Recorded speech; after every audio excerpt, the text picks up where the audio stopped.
வெயில் காலங்களில் பகல் நேரத்தில் வீட்டில் ஆர்ஓ வாட்டர் பியூரிஃபையரை இயக்கினால் மெம்பரேன் எனப்படும் வடிகட்டி சேதமடைய வாய்ப்புள்ளதாக தொழில்நுட்ப நிபுணர்கள் தெரிவித்தனர். வீடுகளின் மாடியில் அமைந்துள்ள சின்டெக்ஸ் நீர்த்தேக்க தண்ணீர் தொட்டிகளில் இருந்து வரும் சூடான தண்ணீரால் 1.5 ஆண்டுகள் வரை நீடிக்கக்கூடிய மெம்பரேன் சில மணி நேரத்தில் பழுதாகிவிடும் என்றும் அவர்கள் கூறியுள்ளனர்.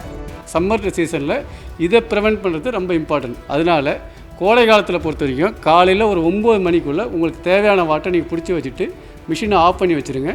ஈவினிங் ஒரு 6 o'clock மேலே வெஜ்ஜெல்லாம் தணிஞ்சதுக்கப்புறம் 6 o'clock மேலே உங்களுக்கு மிஷினை ஆப்ரேட் பண்ணுறதுல ஒன்றும் ப்ராப்ளம் கிடையாது. ஏன்னா மெம்பரேனை பொறுத்த வரைக்கும் ஹாட் வாட்டர் போகக்கூடாது, குளோரினேட்டர் வாட்டர் போகக்கூடாது. அப்படி போச்சு அப்படின்னாக்கா மெம்பரேன் ஓப்பன் ஆகிடும். ஒன்று வாட்டரே வராது. அப்படி இல்லை அப்படின்னாக்கா ரா வாட்டர் உள்ள என்ன இன்லெட் வாட்டர் என்ன போகுதோ அதே கண்டென்ட் தான் உங்களுக்கு வாட்டர் வெளியில் வரும். மிஷின் ஓடுற மாதிரி இருக்குமே தவிர மெம்பரேன் ஃபங்க்ஷன் ஆகாது. நார்மலாக ஒரு மெம்பரேன் 1.5 years to 2 years நார்மலாக வரும். ஹாட் வாட்டர் குளிர் வாட்டர் போகும்போது இட்ஸ் அவர் தான். அது இந்த 1 year 2 year மந்த்து கணக்கே கிடையாது, அவர் தான்.